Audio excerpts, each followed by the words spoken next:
So this slide kind of summarizes a lot of it. Some of our target diseases.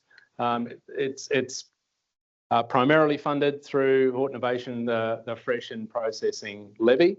But there's a number of other logos there too, and they are important because this project is leveraging a whole bunch of other activities, other people involved in it, and indeed, you know, there is support from the Hort Frontiers program. There's cash support from Potatoes New Zealand, from Simplot, from Tasmanian government, and in-kind support from the people involved in the project itself. That's better if I point it in the right direction. So again, the background to the project. This is an industry-led project in terms of identifying the key priorities. So there was a bunch of meetings and priority soil-borne diseases were identified. There's a whole bunch of them. In the end, it was a case of can we address everything for everybody, and we do the best we can. In the end, as we're moving forward, we're tending to prioritise on those things where there's less current obvious management tools, in particular those first few. So powdery scab, pink rot, blackleg, black dot, and verticillium wilt are priorities. Let's move on. There is two pillars within the project, one larger than the other, but the first on disease diagnostics that Michael Retke manages. So this is really developing and adding to the Predictor PT system that you're probably mostly all aware of. So it's adding additional tests, additional tools to that suite of tests that are currently there, and also looking at applying those to understand better in terms of where the pathogens are coming from, and therefore improving management tools.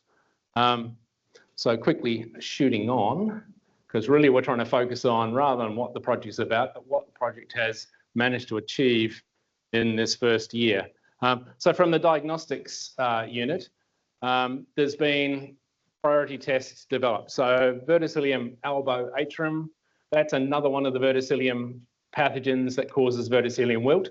It tends to be less common than the major one, but it was a hole in the current test. So that's been added, and that's now available on the Predictor PT system. So you can test for both of the major pathogens that are out there. Importantly, also a suite of the bacterial pathogens that cause blackleg and soft rot. These were not part of the Predictor PT previously. They now have been developed, and they're now sitting in the background of the Predictor PT system. So they'll be assessing samples as they come in. The other aspect there is looking at testing water sources. So another aspect of this project is trying to look at where are the pathogens coming from. So Predictor PT is used for testing soils to look at soil-borne inoculum, and that's been really valuable for many of these major soil-borne pathogens. Can also be done as a peel test to see what's on your seed.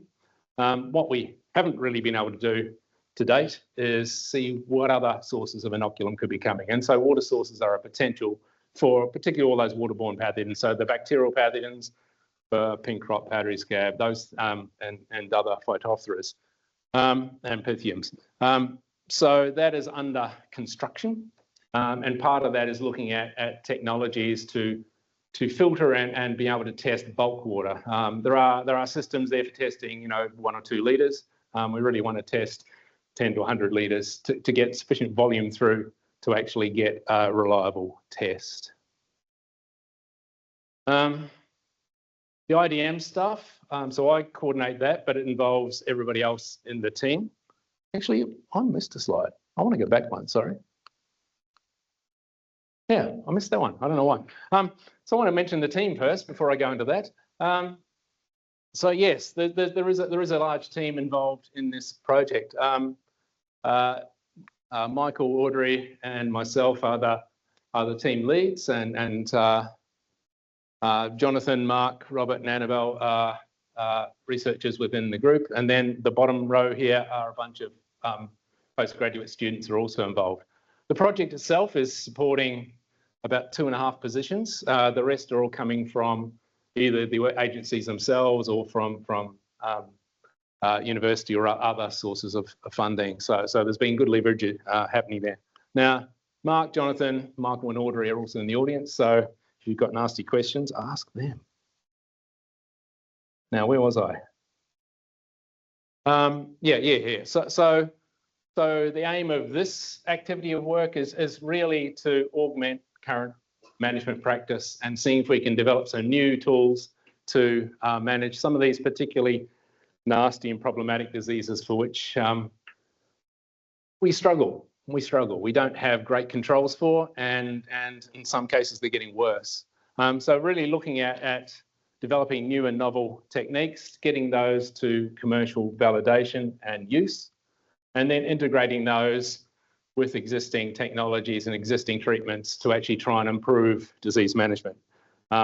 It's highly unlikely there's any silver bullets out there for these really difficult diseases, but what we're aiming to do is get enough bamboo bullets or whatever, put them together and we'll cause sufficient damage to actually get what we want to get. But anyway, so there's 3 themes within the IDM components. One is looking at pre-plant treatments or pre-plant, examining the pathogens living in the soil before we go into potatoes. For a number of our diseases, that's actually the most critical component that's going to drive disease risk, is how much is in the soil before we even plant. And what can we do about it?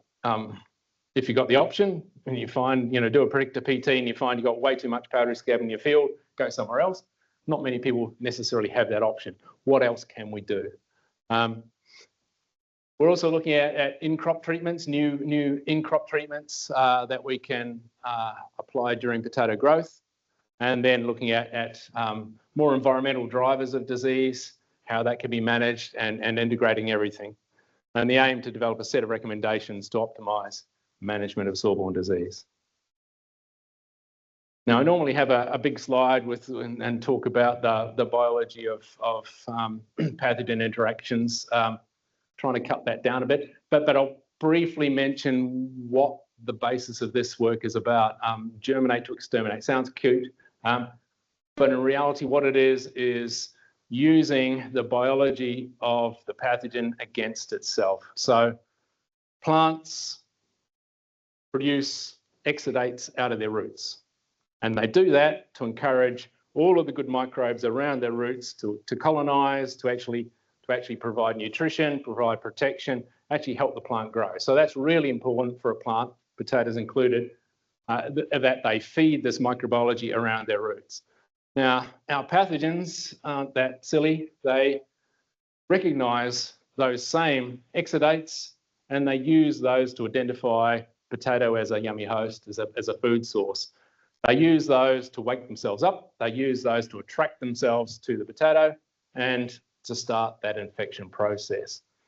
So the germinate to exterminate process, the whole concept, it's not novel necessarily. It's about what if you trick the pathogen into thinking there's a potato around, make it wake up, and it swims around and then goes, oops, hang on, and then it runs out of energy and it dies before we plant potatoes. So we do our predictor PT, we find our powdery scab levels are through the roof. Can we crash it down before we go into potatoes and therefore reduce our risk? Now, the focus of this component, you can see the 3 diseases. And the reason these 3 are picked is because they all have very long-lasting resting structures in the soil. They survive through rotations and they are important soil-borne inoculum components. Now, we've got a reasonable track record and pre the project work with powdery scab in this area, so we've progressed that further. We've identified the stimulants, we've done proof of concept testing, and we're running preliminary field trials now with some interesting results. But we're starting to now also focus on verticillium and on black dot and starting to progress through that process of identifying what we can use, does it work, how do we deploy it? So some real quick results. First, the preliminary verticillium stuff. So here, this is, and there's a poster up there on the wall about this too. So this is one of the students' work looking at what wakes up verticillium microsclerotia and so what? Can we apply that to the soil and can we actually make the pathogen burn itself out? The answer is yes, we can. Tested a whole bunch of different materials. In the end, it's sugars, fairly simple sugars. Fructose and sucrose are the key drivers. And when you apply them, let me see, here we go. So these guys here, you'll see this is when you start, you apply it, you get this big spike. That's it's germinating. It's actually growing. You've got this massive amount of mycelia growing through the soil. So you definitely want to do this when there's no potatoes around. And then it crashes. It crashes because it runs out of energy and you run out of pathogen. So it actually diminishes right down to barely detectable levels. So that's under controlled systems. That's great. We're now moving that through to small outside plot systems and going to have to look at formulations to actually make sure. I mean, tossing sugar into the soil, it disappears in a few hours, but there are ways of formulating that to make it survive a bit longer and give it some more robust nature. So that's really promising. With powdery scab work, a bit further down the track, we've actually got now field trials. There's 5 field trials being established in Tasmania. There's one that's actually was established last year in New Zealand, and that's the data we've got here. Where we're using sorghum or copper gluconate as a stimulant process and essentially applying that prior to potatoes. So in the Tassie trials, we're looking at different cropping systems. We're putting them on different cover crop systems to see how that works. In New Zealand, we can see the trial site down there. Essentially, that's going to be applied once, twice, or 3 times annually, and then see what impact that has on inoculum levels. So this is just after the first year. The control, the next year, inoculum is pretty much the same. With all of these ones, we see significant drops in inoculum. So again, very early days, but that is looking quite promising at a field level for reducing powdery scab inoculum. And we know if we get, for powdery scab, that pre-plant inoculum is the biggest risk factor for disease. And if you can drop it below a certain threshold level, and Michael will tell you what that is, the level of risk diminishes rapidly.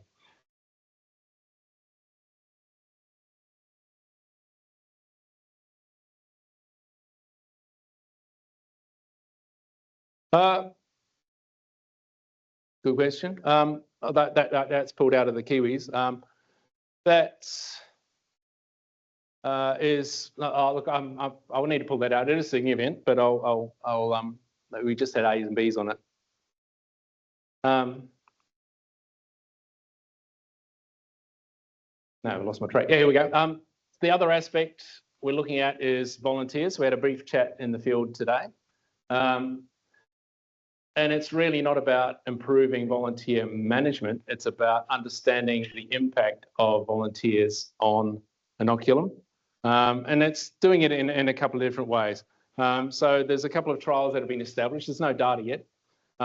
One is just manually weeding out volunteers to see, and then to compare inoculum levels over time to see what impact that has had on maintenance of inoculum of those key diseases. And the other is really looking at harvesting and cleanup operations. So whether you're using different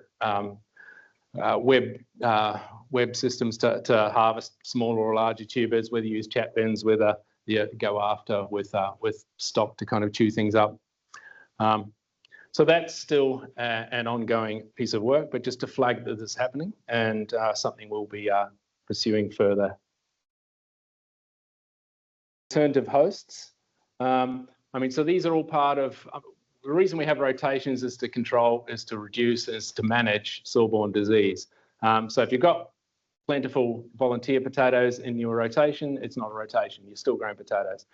Similarly, if you've got very good alternative hosts for your pathogens, you're building those up, or you're at least maintaining them. So understanding not only which are hosts, but which are important hosts, which ones actually maintain and proliferate the pathogens is important. And so that work is underway. With pink rot, there's probably more traction in that some interesting observations in terms of farming systems and as to which ones are actually more prone to pink rot disease. So particularly a Tasmanian issue, but those that have pasture spuds, have a particularly bad pink rot issue. When we look at those hosts, ryegrass and the pasture legumes are certainly hosts.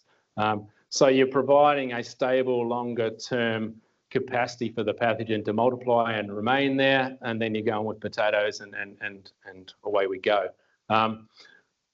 That's been followed up with surveys now just to see just how important those are in those systems, whether we can detect significant pathogen levels. Verticillium, again, has got a very wide host range. Rhizoctonium, we know, can go up and down depending on what you've got. And there's currently work on black dot to understand how that might proliferate through alternate hosts. So that's trying to minimise what we've got in the soil before we plant. We're also looking at what we can do when we plant. So again, that same system when we're talking about chemical communications, how the pathogen wakes up when it experiences root exudates, but also these pathogens also, and mostly looking at powdery scab, but other pathogens as well, will recognise those same compounds and use that to locate potato roots. So they can find the potato roots through chemical signals because it's dark in the ground. They can't see things.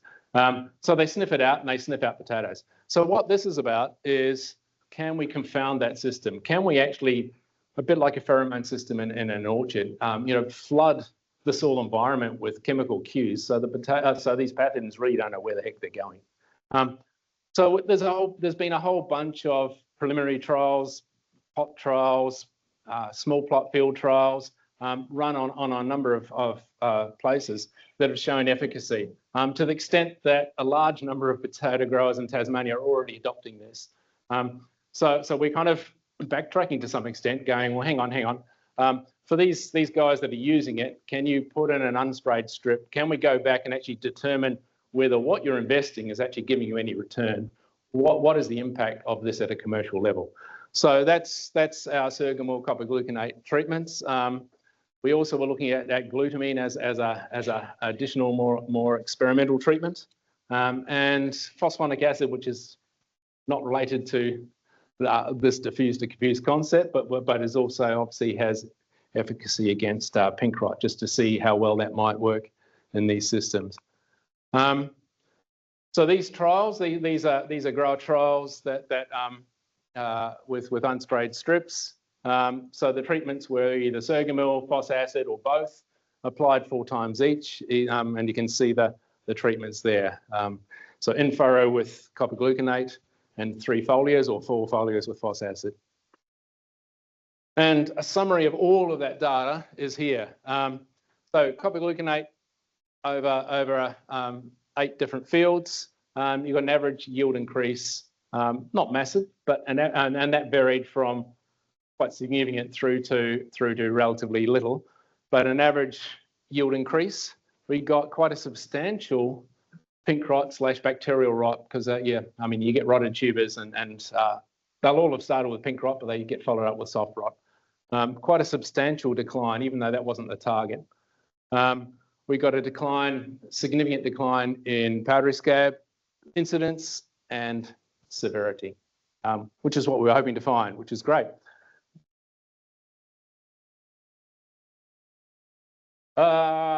These will be Burbank, so relatively resistant to powdery scab.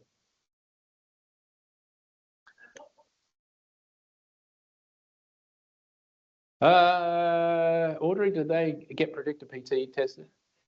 These are, yeah. So I should have said that all of these trial work for this season is focused on Tasmania, while we actually work with the the systems we were developing to see where they work. And again, the future slides will come up soon where we'll talk about, well, the things we have a bit more confidence now in terms of what to apply, when to apply, and how much to apply. We're going to look at testing in nationally in different systems. Again, phos acid, yield increase, yes. Reduces pink rot, yes. That's interesting. There was a slight increase, or there was an increase in powdery scab incidence. Now that needs, it's relatively small numbers of fields in that instance where it was phos acid alone, but we do need to follow that up. We do need to actually examine that to see if that's real. Because if that is, then that's obviously going to impact the interest in using phos acid as a pink rot control. Apply the two together, and again, you're getting yield increases, you're getting reduced pink rot, and not as good powdery scab control, which may be related to the phos acid component, but we need to confirm that. There was only a couple of fields where you got black leg, and again, perhaps not surprising, particularly with a copper-based product, you're getting some control of those as well. We're keen to look at things other than just copper gluconate. I mean, it's relatively low rates, but we don't particularly want to be tossing copper on every single season, every time, all the time. And if we're talking about stimulants, the best stimulant for powdery scab, at least, is glutamine. Now, glutamine, again, if you toss it on as a powder in the soil, will be gone in 24 hours. So we're looking at formulations to actually make that hang around for at least a fortnight and actually give an impact. So under controlled systems, it works beautifully. So you can't really see it very clearly, but where we put glutamine as a pelletized system, yeah, well, in the controls, you've got lots of root galls. With these ones here, they're completely clean. There was no root galls at all. That was really interesting. This season, we whacked our first let's suck it and see field trial. Had no idea of rates, no idea really what to do. We rigged up an adapted Gandhi unit and applied these as granules, as you can see up there, at 3 different rates, and to look at what happened. And this is really quite interesting and quite promising. We got a small but not significant yield increase, but a trend of a yield increase when we add this. Okay, we're adding chunks of nitrogen here too, so that's maybe not surprising. What we are seeing though is quite significant reduction in powdery scab, both incidence and severity, which I must admit I was somewhat skeptical that it was actually going to work. So the fact that it did means this is interesting. Now, there's a lot of work to do in terms of managing how this works with nutrition, managing how this works with quality. But this may well provide, again, another avenue, and again, one that doesn't use copper-based products. We're also looking at rhizosphere inoculants, again, targeting powdery scab, because this is what we were working on before the project started.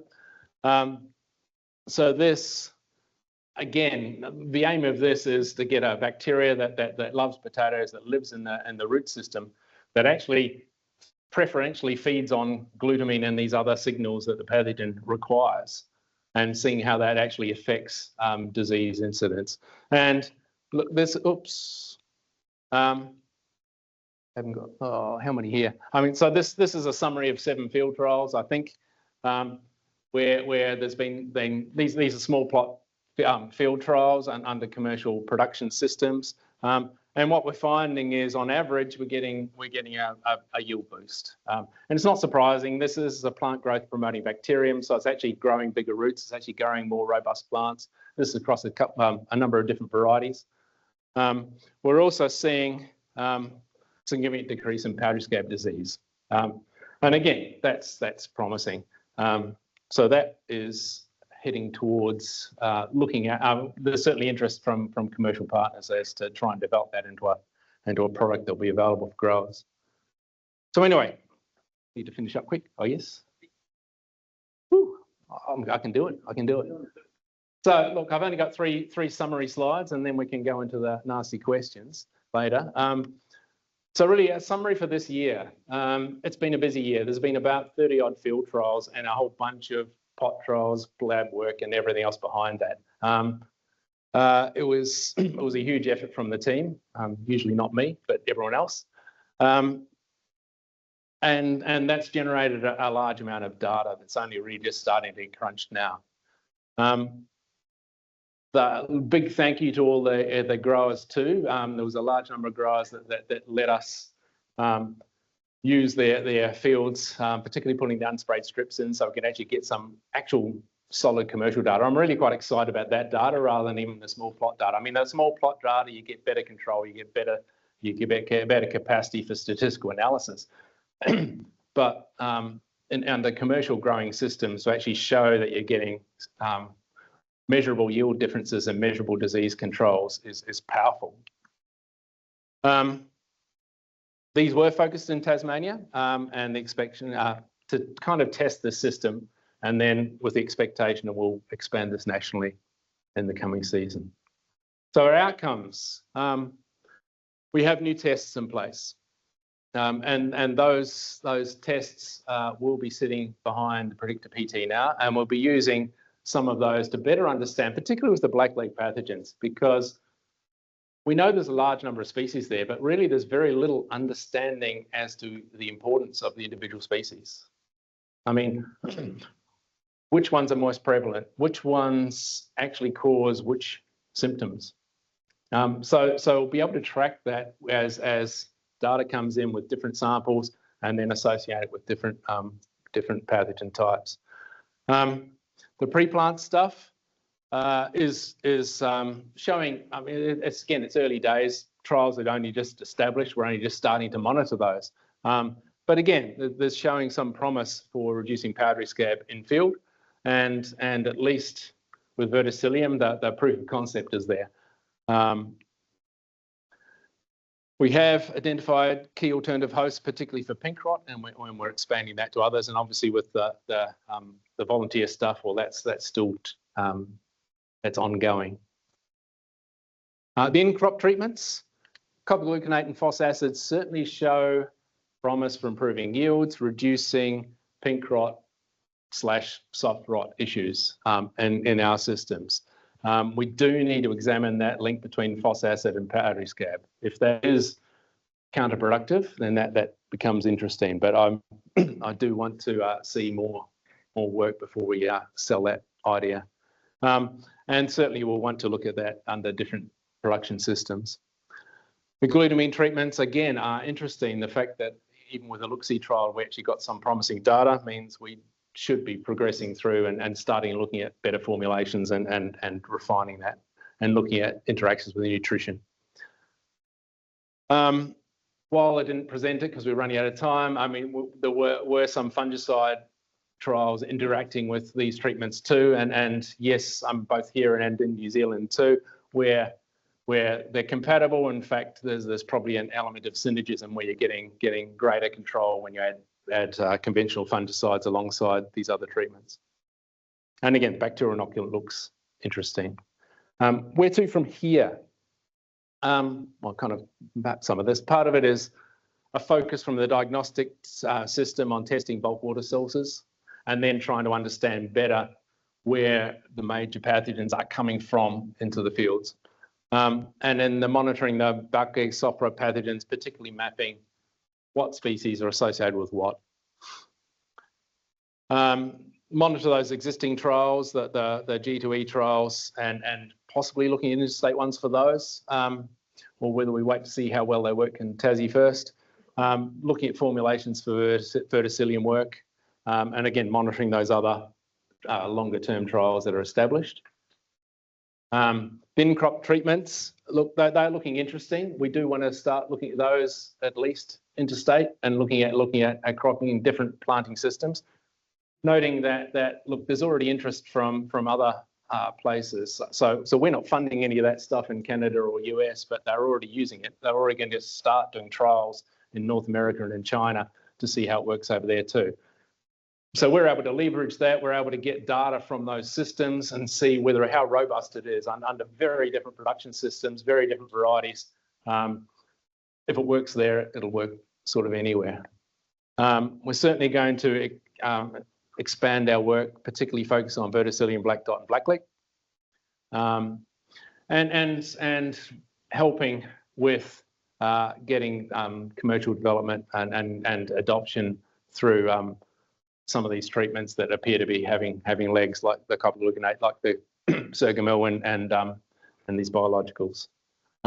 We are going to start testing a whole bunch of new materials, so additional biologicals, defence enhancers, humates, look at some more management practice systems like what to do with horn, particularly like blackleg management. Do you reincorporate your infested horns, or do you actually burn them off or remove them, or see what happens, see what impact that has? And also a chunk of work looking at environmental drivers of disease. There's a poster up there I recommend you have a read of, the one that talks about pink rot and environmental conditions. Discovered a critical driving point is soil temperature, starting the whole thing off, a low temperature spike followed by water and warm, and you'll get wiped out with pink rot. Anyway, thank you.